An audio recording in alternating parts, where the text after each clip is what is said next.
Dom Antônio, quis Deus o senhor hoje está aniversariando justamente uma data em que a nossa Diocese de Caicó completa 80 anos de idade.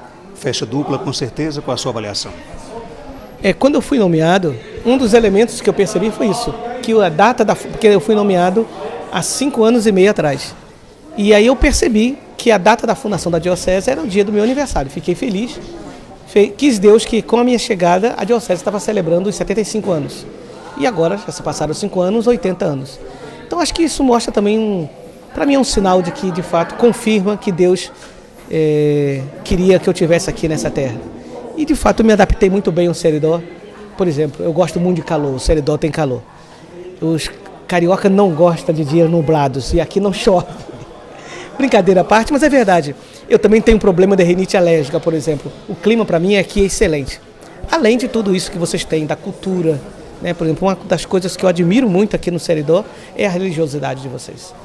Eu gosto muito de procissão e procissão é o que não falta aqui no sertão do Seridó. Então, olhando essa fé do povo seridoense, isso anima e confirma a nossa fé, que é um desafio para a gente. E hoje eu estava pensando, 5 anos e meio da Diocese, a sensação que eu tenho é que como se eu tivesse há muito tempo aqui. Né? Os vínculos que eu criei.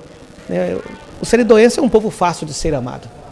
Então eu acho que isso para mim me ajuda nessa adaptação aqui na Diocese. Porque eu cheguei sozinho, não conhecia ninguém, ninguém me conhecia, não trouxe ninguém comigo e em pouco tempo eu já estava me sentindo acolhido. Dom Antônio, nessa celebração especial 80 anos, também a igreja, de certa forma, celebra um sínodo. Qual a importância desse passo para a igreja do Seridó? O sínodo é uma grande assembleia, é uma assembleia de muitos dias.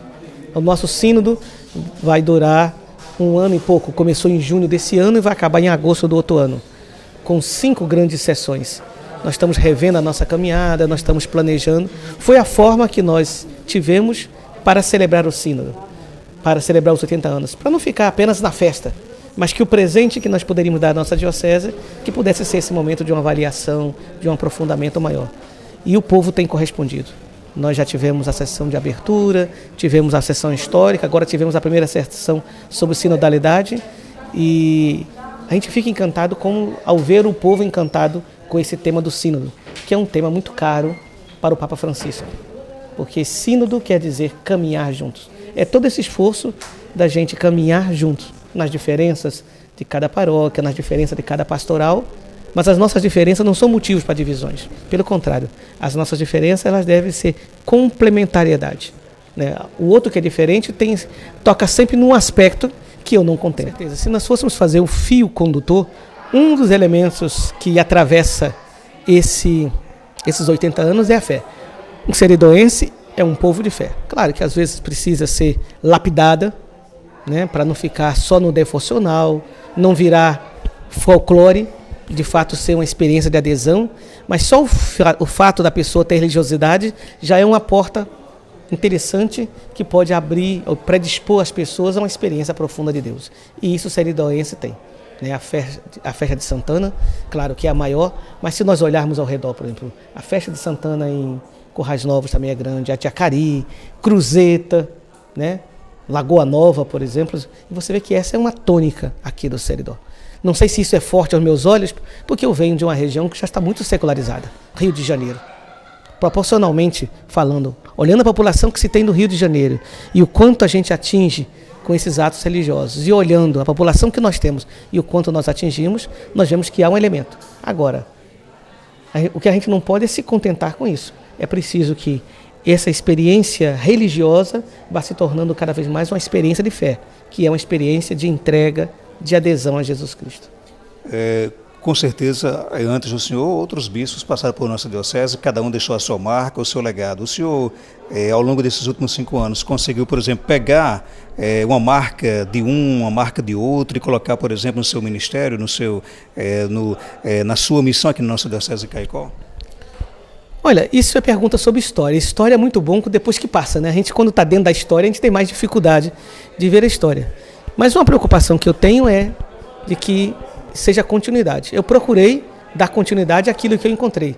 E com certeza aquilo que eu encontrei é aquilo que foi semeado pelos meus antecessores. E quando eu falo meus antecessores, eu não estou falando somente do bispo, estou falando do bispo e do movimento que ele significa, que por trás de cada bispo há uma porção de lideranças leigas, né? Eu procurei dar continuidade.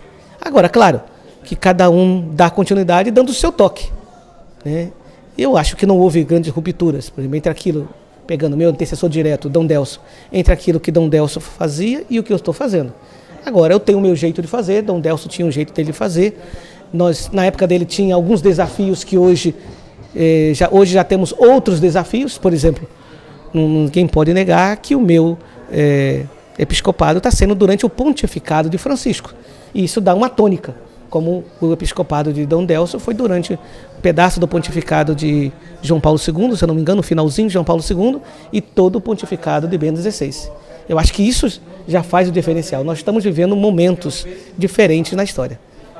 O senhor, inclusive, foi citado, né, por Padre Costa, essa fidelidade ao Papa Francisco, né?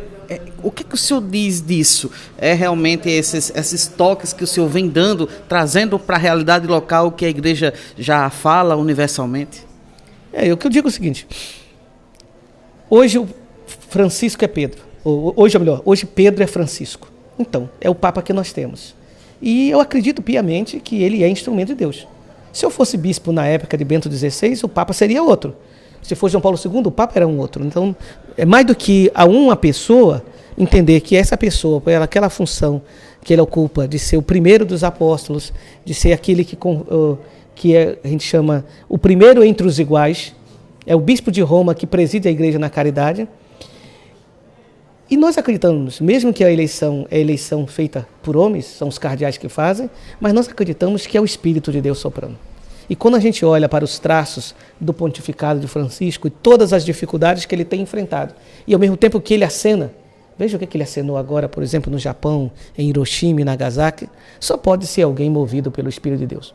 Humanamente, alguém não faria isso sozinho, com tantas resistências que tem. E você vê que ele faz com uma determinação. E a determinação que eu acho que ele tem a consciência. É isso que Deus está querendo. Então eu vou fazer até o fim. Eu acho que essa é a riqueza de Francisco. E eu digo assim, e eu tenho uma afinidade por Francisco porque Francisco é jesuíta. Eu fiz teologia com os jesuítas. Então muitas coisas que Francisco hoje fala, que para alguns é novidade, eu já conhecia pela faculdade que eu fazia, porque também já era a teologia que nós vivíamos. Então às vezes aquilo que é para novidade para alguns, para a gente já era conhecido. Mas sobretudo, que Francisco tem algo diferencial, né? Ele nos convida àquilo que é o centro do Evangelho, a radicalidade do Evangelho, a sobriedade na igreja, a preocupação com os pobres, né? E ninguém pode negar que isso faz parte do núcleo do Evangelho.